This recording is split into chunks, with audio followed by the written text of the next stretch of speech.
Hello everyone, we're back. Okay, as promised, it's time to play a magical game with Aziza. So I went ahead and restarted the game and started playing through as an actual magic user character, and I played through WIT. I have all the spells. And so now when you talk with Aziza, eventually you can follow the conversation tree to this option here, Magic Games. And Aziza explains, magical games are an entertaining way to keep one's magical skills in mind and shape. My personal game of choice is my own interpretation of the Wizard's Whirl game. If you're interested in a friendly magical match, please let me know. And then if you'd like to do exactly that, if you'd like to challenge Aziza to a game, you click the talk icon on yourself, and we have the icon here, Challenge to Game. You challenge Aziza to a friendly magical duel. So Aziza explains the premise of the game. The Siddhis are the tantric powers of mastery over the elements of air, earth, fire, and water. My version of the Wizard's Whirl, which I call Siddhi, assists those of wizard kind in developing these powers. Okay, so this is the game board. Aziza is going to explain the rules, and Aziza's explanation takes something like 10 message boxes, so I'm not going to read the whole thing. But basically, yeah. You play against Aziza. It's a two-player game. Each player controls a small elemental-like creature that tries to reach the center of this game board. And yeah, the game board itself contains areas representing the four elements. And you can see the color coding the legend of the four elements up here. Each turn, the player is required to either cast one spell or move your creature to another tier if possible. Notably, there's no way to pass. That is extremely annoying. I don't know what other people think or if it's supposed to be that way, but I find it extremely annoying that you cannot just try to move around, that you have to cast a spell. Extremely annoying, but we'll see that later. So basically there are four spells they use in the game. The first is Trigger, which changes you from one element to another. Kind of similar to, for those who remember the Mage's Maze game in the first Quest for Glory game, casting Trigger changed your character between the three different sizes, small, medium, and large. In this game it cycles you through the different elements. Casting Flame Dart has basically one purpose. It changes an earth zone to a fire zone. So like see these stone areas here, these are earth zones on the board, and if I cast a Flame Dart on that, it would turn it into a fire zone. Casting Calm turns a fire zone into air. Another spell can be cast directly on a zone occupied by one or more players, so you can't cast Flame Dart or Calm on an area that's occupied by someone else. But if the area is unoccupied, then you can use Flame Dart to turn earth to fire, and Calm turns fire to air. Casting Open will remove one of these obstacles. See these little pillars that look kind of like a rook in chess, except probably a little bit taller? Casting Open just randomly removes one of those and will allow creatures to pass through. And yeah, the tapestry is kind of mercurial and changes by itself. And this just explains the different reactions. I'm probably not going to bother. Yeah, basically fire that is exposed to more water than fire will be doused. Your creatures generally try to walk around the board in a clockwise fashion, but will be restricted by its own nature and its surroundings. And this tells you how the different elementals react with the different terrain types, which I'm not going to read. You can read them yourself if you wish. If a creature is occupying zone, yeah. So basically, if you find yourself in an area that's hostile to your nature, then you'll be sent back to the starting position. For example, earth elementals. If you are an earth elemental and you're in a fire area, then you'll get basically you get burned and you get sent back to the start. So basically, after touching each of the four sides, the game board is a rectangle, and after touching each of the four sides, then you can go down a tier. That's the point. So here we go. So that's the rule. So now we can see the game board. So basically, see there are 1, 2, 3, 4. Yeah, 4 tiers, and then the bottom one, the fifth, is the, if you get there, then you win the game.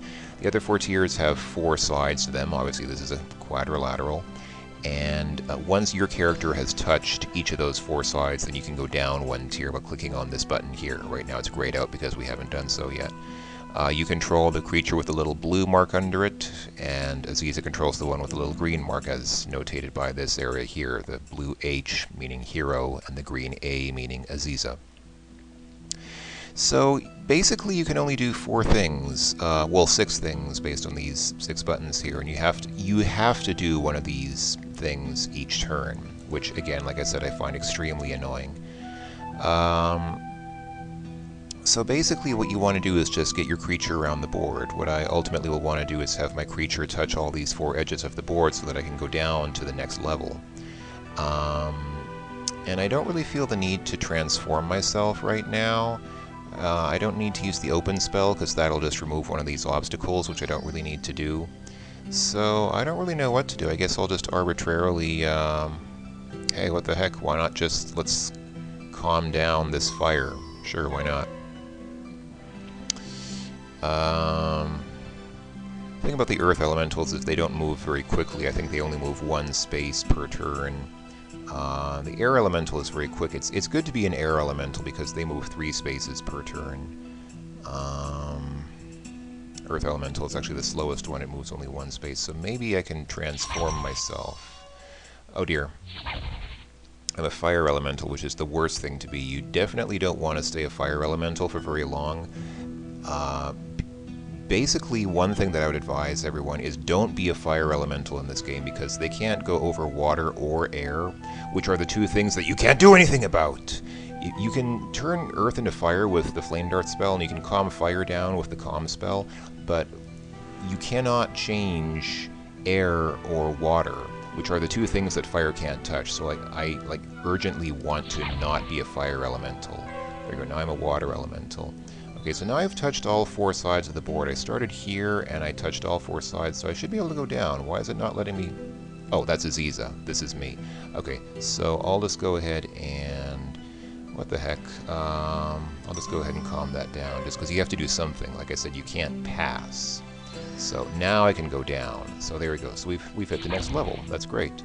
And now I'm being blocked by this obstacle thingy, so I'm going to go ahead and try to move it. And I've touched 2 sides of this tier. So far, so good. I need to move that obstacle again. And I need to remove it yet again, because it was in my way.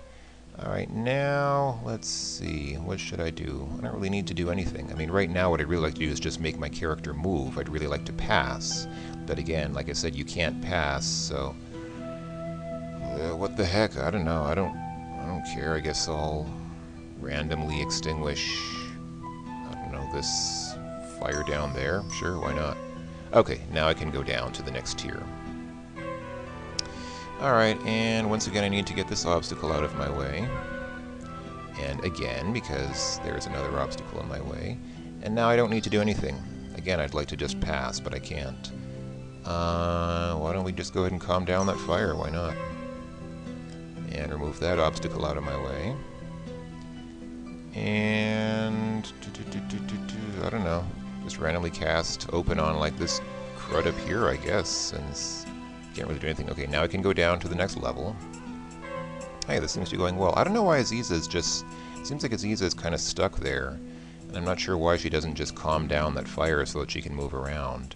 That's one of the things that I really hate about this game is it's easy to get stuck. And I don't even know what happened to Aziza. I don't know why she can't just calm down that fire, but for some reason she's not. And... so I think I'm just about to win, actually, because I'm almost at the bottom. Come on.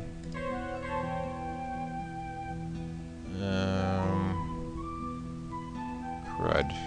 I'm just casting open randomly because I have nothing better to do. Alright. Oh, Aziza's there now for some reason. Okay, now I can go down and... hey! You're a promising player. Congratulations on your victory. Thanks, Aziza. As a token of my respect for beating me, please accept this humble gift. You feel your understanding of the Flame Dart spell grow. Next time you fight, try adding additional heat to your spell by holding down the spell's hotkey. Great. Thanks, Aziza. You're most welcome. Goodbye.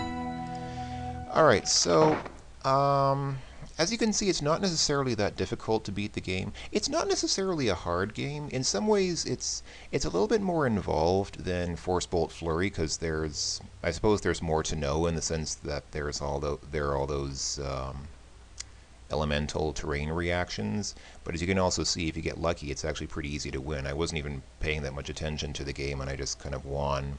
I guess more out of luck than anything, because for some reason Aziza got stuck for half the game. So, but you can just as easily get stuck, especially if you're a fire elemental. Like I said, oh boy, if you're a fire elemental and you're in an area that's just water and air, you really can't go anywhere. You've already lost the game because you can't change water or air, and fire elementals are incompatible with both of those types of areas. So you just can't go anywhere. You're screwed. You lost the game.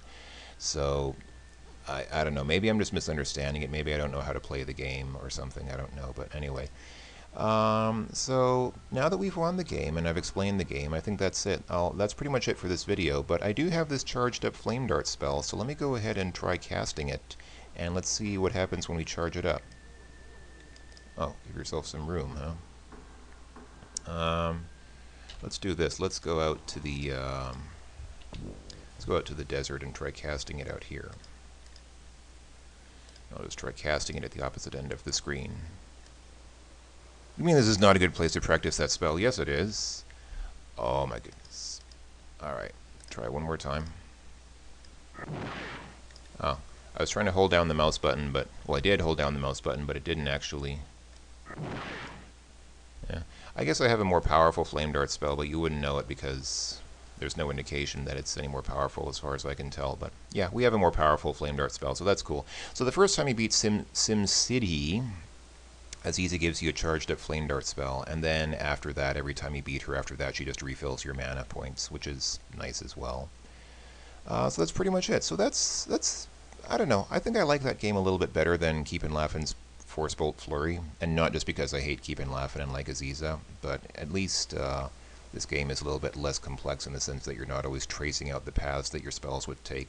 But then, like I said, again, it's easy to get stuck. So, you know, save your game before you play, obviously, but you should save your game a lot anyhow. So, okay, folks, I'm done. This has been Siddhi, or Aziza's version of the Wizard's Whirl game. Thanks for watching, everyone, and I'll see you later when we have more fun and exciting times with Quest for Glory 2, the VGA remake.